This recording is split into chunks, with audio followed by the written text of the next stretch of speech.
Hello everyone, my name is Biff Whitfield of the Virtual Pioneers. Today I'm at a sim called Middle Passage, an island dedicated to educating and understanding the African slave trade. Hello, I'm Tamsin Barzane, and I created this sim to give people a sense of what the Middle Passage experience was like on the African end. I think all too often, Americans especially, look back at those Africans brought to the New World as a sort of a faceless mass to be pitied, but not thought of really as individuals. It's almost as if they become individuals when they hit the shores of the New World, because we know more about their experiences once they arrived.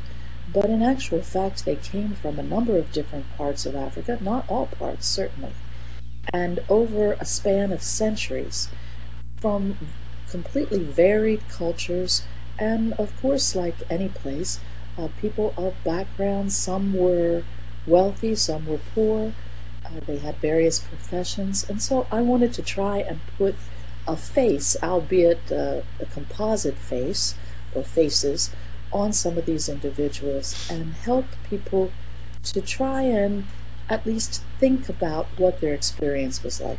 It's by no means a complete recreation. I think that would be a tragic experience and very difficult for anyone to go through. This one isn't always easy when you think about it and try and put yourself in the shoes of those who participated, albeit completely unwillingly. So the experience sort of starts here. We have varied sounds and have made this the rainforest kind of environment, although certainly not all peoples who came from Africa to America were from a rainforest environment. Some of them were from a savanna that didn't, tree-wise, look too different from North America. But this is certainly one of the familiar forest environments with some sound effects. It's sort of an idyllic day, I suppose you'd say. When you start the experience, you start here with this large green arrow, and there are boxes on either side, 5 for men and 5 for women. These are fictional characters, but they are, as I said, based on fact, very much researched as far as what the periods and places they were from were like. So a visitor can choose one of these boxes, and let's see, which one am I going to pick? I am going to take Ronke in this third box from the back. And you click on it, you open the contents, and I'm going to say copy and wear. So I will be changing out of my daily dress into one that is appropriate, except for my skirt, of course, I can forgive myself for that, appropriate for the Yoruba people, because Ronke was a Yoruba woman who lived in what's now Nigeria. She lived in the Oyo Kingdom, one of the major kingdoms of West Africa, a very powerful one.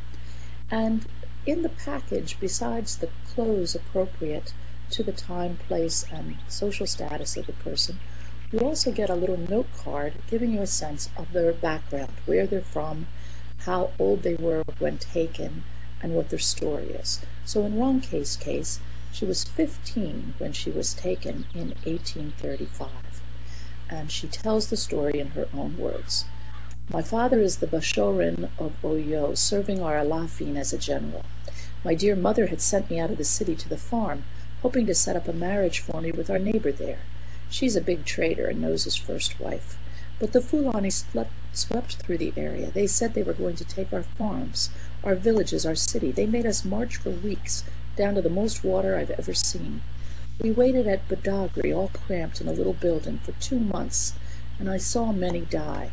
When we boarded the ship, I wept for my sisters and brothers, my parents, even my mother's co-wives and their children.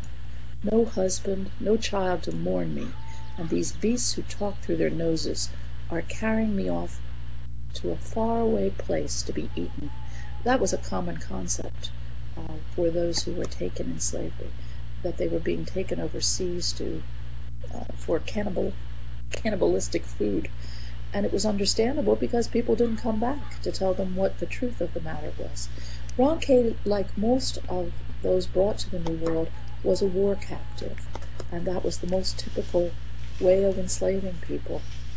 So her period and place are very clearly defined, as are the others. Transatlantic slave trade began really in the 1500s, although slaves were taken to Europe in the 1400s, and lasted well into the 19th century, ending in the U.S. a little earlier than it did in Brazil and in Cuba, but not too early. So you'll get the background for all of these figures who are from both West and Central Africa, and from those areas that were the main places of capture. And really, as you follow the history of slavery and when and where the most captives came from, it is really a case of following the wars. So as you proceed through the sim, you pass these boxes. Ronke was from a rather well-to-do family with a wealthy mother, and who was a trader, which was a common Yoruba female occupation. Her father was the Bashogun, who was one of the major generals for this very powerful kingdom. So she would have been well-dressed and used to a lot of comfort and care. Having been marched down to the coast to Badagry would have been a horrifying experience for her, especially since she was not accompanied by anyone she knew. And at 15, while familiar with her own everyday life, she was ill-equipped for the kind of deprivation she would have suffered. She would have been taken down in chains, marched in a line, and would undoubtedly have developed all kinds of sores because her skin would have been quite soft and well cared for. In the barracoon, as they were called, the prisons at the coast, she would have again been chained and been surrounded by people who probably did not speak the same dialect of Yoruba as she did. She would have had probably a hard time understanding some of them, and some of her kingdom's enemies may have been there too. So this would have been, again, a very, very horrifying experience for her. At this point in the experience, that is the Middle Passage experience, there is a box to the left of the screen.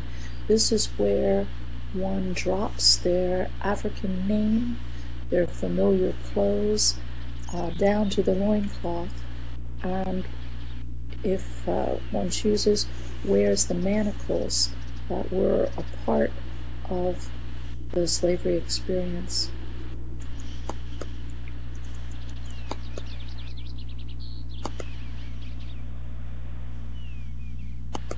So I am going to take part in that.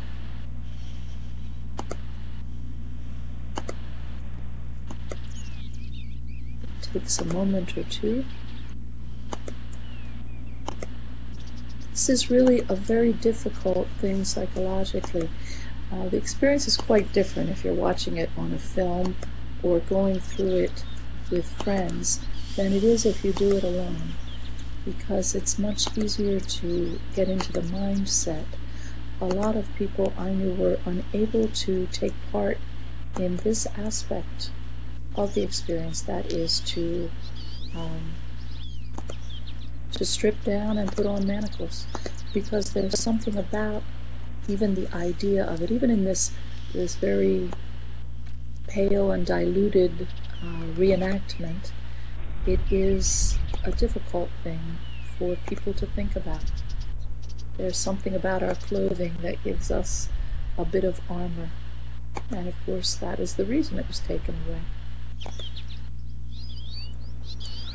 Almost.